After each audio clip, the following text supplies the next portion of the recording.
يبقى عندنا الفورث هارت ساوند بيحصل بسبب vibrations.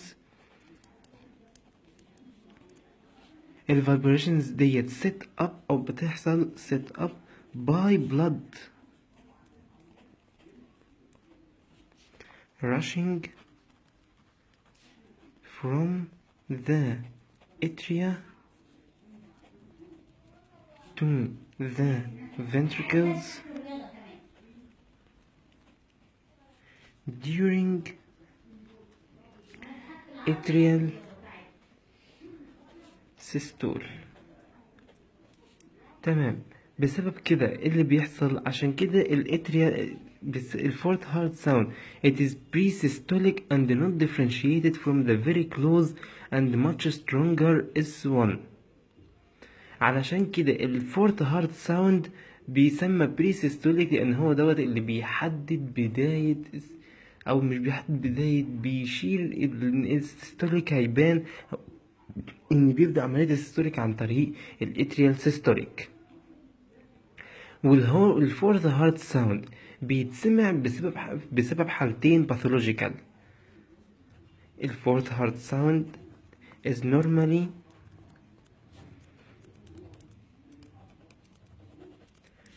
not heard, but it is heard in normal, in pathological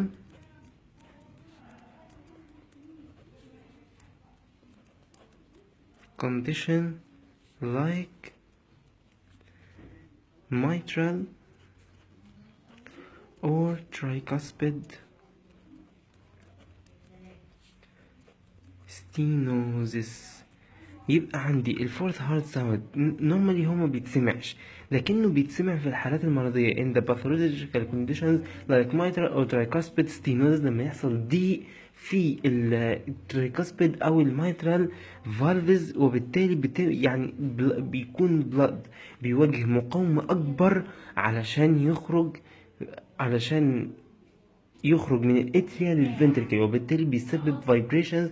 الفايبريشن دي بتسبب سماع الفورث هارت ساوند. بالنسبة بقى للسكند هارت ساوند، دي نقطة نسيت انبه عليها. السكند هارت ساوند بيحصل فيه حاجة اسمها سبليتنج. السبليتنج دوت بيتسمع افضل في البلمونري اريا، وهو عبارة عن ان صوت البلمونري فالف كلوجر بيبقى بعد الاورتيك فالف كلوجر. ده بيبقى طبيعي، والفترة ما بينهم تبقى قصيرة في الديب انسبيريشن. لكن في حالتين باثولوجيكال، في حالة باثولوجيكال ان هو البلمونري صوته يبقى قبل صوت الاورتيك. دي حاجة لسه هنتكلم عليها. بالنسبة بقى لآخر حاجة اللي هي المurmurs. المurmurs بقى عبارة عن ايه؟ المurmurs عبارة عن abnormal sounds او noise heard over the heart بسبب turbulent blood flow. عبارة عن أصوات مش طبيعية، abnormal sounds او دوشة او ضوضاء موجودة على الهارت بسبب اضطراب في البلاد فلو. اضطراب بيحصل في البلاد فلو بيسبب الاهتزازات ديت او الاصوات ديت. السبب الرئيسي للمرمرز هو مرض او disease of the heart valves which is either valve stenosis or valve insufficiency. بسبب يحصل valve stenosis يعني ضيق في الفالف، او بسبب عدم كفاءة الفالف في انه يؤدي شغله. يبقى المرمرز عبارة عن abnormal sounds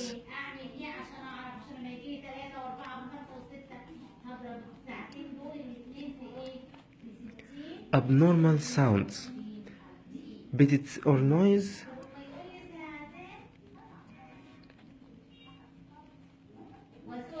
heard over the heart by أو due to turbulent blood flow. ده بيحصل بسبب turbulent في البلاد فلو. والميجر كوز بتاعت المرمرز، الميجر كوز is disease of the heart disease of the heart valves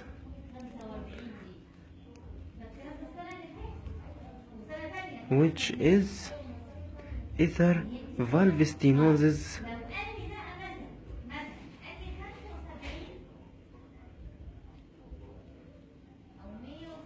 or valve insufficiency. يعني ايه الكلام ده؟ خلينا نشرح. اول حاجه الفالف ستينوز ده بيحصل بسبب ايه؟ مثلا ادي الهارت اهوت، وادي دوت طبعا الانترا ماسكولار سيبتم، ده هنا الاي في فالف، ده الاورطه،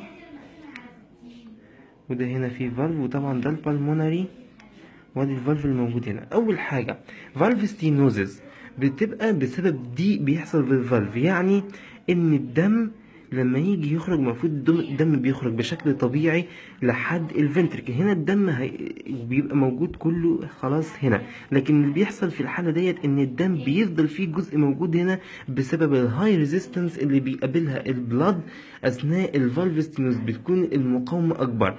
يبقى الفالف ستينوزز هنا معناها means narrowing of the valve stenosis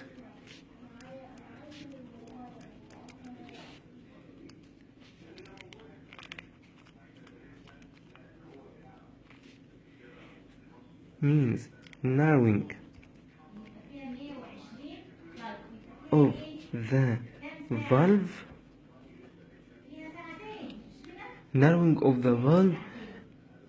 of the valve orifice. The accelerated velocity of blood flowing through the narrowed orifice makes the flow turbulent.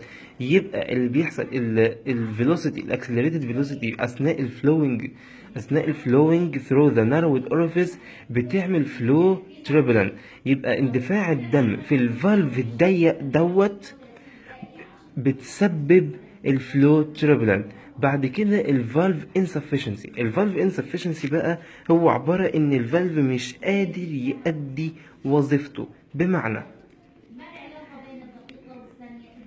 ان مثلا حصل هنا ان الدم اندفع من الرايت اتريوم للرايت فنتركل عن طريق الاي في فالفز، تمام. الاي في فالفز هنا الطبيعي لما الفنتركل يعمل كونتراكشن ويضخ الدم للبلمونري ترانك، ان الفالف اللي موجود اللي هو الاي في فالف موجود ما بين الرايت اتريوم والرايت فنتركل ده يقفل، لكن اللي بيحصل ان الدم بيرجع تاني للاتريوم بسبب ان الفالف مش قادر يقفل، مش قادر يؤدي الوظيفه بتاعته الطبيعيه في منع رجوع الدم من الفنتركل للاتريوم. ده معناه الاي في الفالف انسفشنسي، اللي هو الفالف مش قادر يؤدي الوظيفه بتاعته، مش معناها دي الفالف مش قادر يؤدي الوظيفه بتاعته وبالتالي مش قادر يمنع رجوع الدم وبيخليه يمشي في عكس المسار بتاعه. بدل ما الدم يمشي في البلمونري ارتري بس فرضا، بدل ما يمشي في الرايت بالمونري ارتري بس بيمشي نلاقيه بيمشي في البلمونري ارتري، وكمان بيرجع تاني للرايت اتريوم.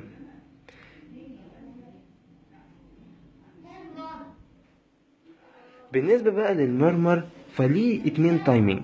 the timing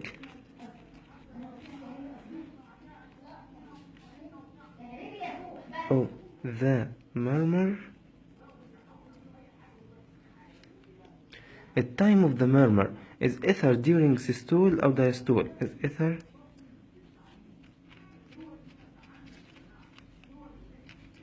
during systole or diastole.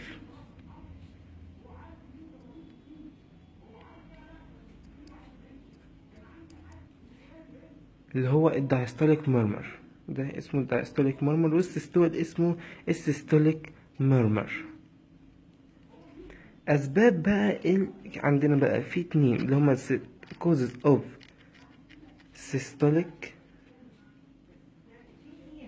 murmur، ودول بيبقوا سببين. اول حاجة aortic or pulmonary stenosis. aortic or pulmonary stenosis. تاني حاجة mitral or tricuspid insufficiency.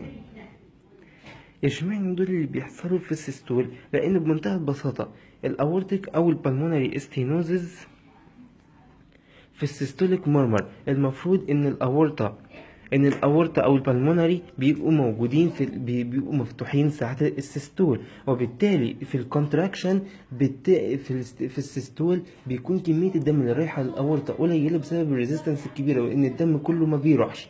او تاني حاجة اللي هو الماترال اوتراكاسبيد انسفشنسي، انه اثناء الكونتراكشن بتاع الفنتركل الدم بدل ما يروح على الاورطة في الليفت سايد والبلمونري في الرايت سايد، لا بيروح في الاورطة والاتريوم. في الاورطة او الاتريوم. والكوزز بتاع، وتاني حاجة واخر حاجة بقى الكوزز of diastolic murmur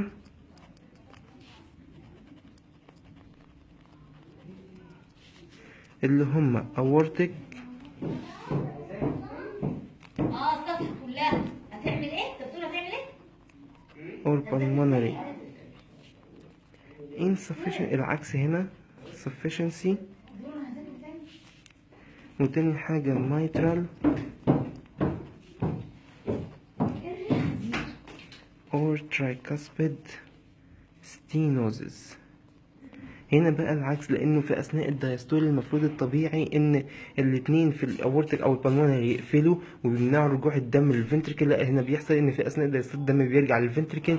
او مايترال او ترايكاسبيد ستينوزس لانه المفروض في الدايستول الاتريوم بيضخ الدم ناحيه الفنتركل، لكن بيحصل دي في الفالفز، وبالتالي بيحصل ان الدم ما بيروحش كله على الفنتركل بسبب الريزيستنس العاليه اللي بيقابلها.